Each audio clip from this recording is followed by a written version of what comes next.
Next, does what they're selling fit into your financial stage of life? There's a woman who teaches people how to do daily trading. Her name is Terry Ijoma. She is one of the kindest people that I have ever met. She has a tremendously large platform called Trade and Travel. We'll put the information in the show notes. Again, this is not a recommendation of her platform, nor is it a recommendation of doing daily trading.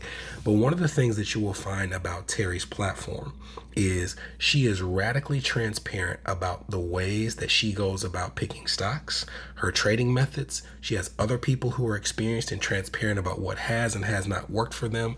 But you will also hear her say that you need to have some foundational elements in place before you start doing things like daily trading.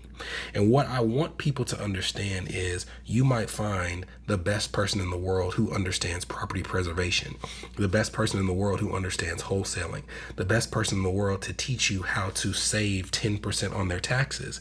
But if you don't have foundational elements like an amount in your savings account, like having non-qualified, highly diversified stocks and investments and ETFs in your portfolio, like having low consumer debt, then you may not be in a position, no matter the quality of the advice, to spend your day consuming information about very specific information that is at the top of the investment pyramid.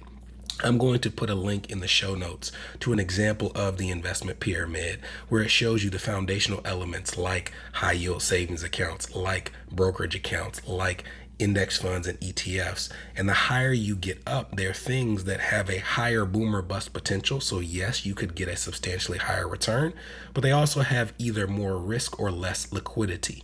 And unfortunately, I see people leaning when they start getting interested in investments and finances more towards things that are at the top of the pyramid than the foundational elements that need to be the structure of what you're building.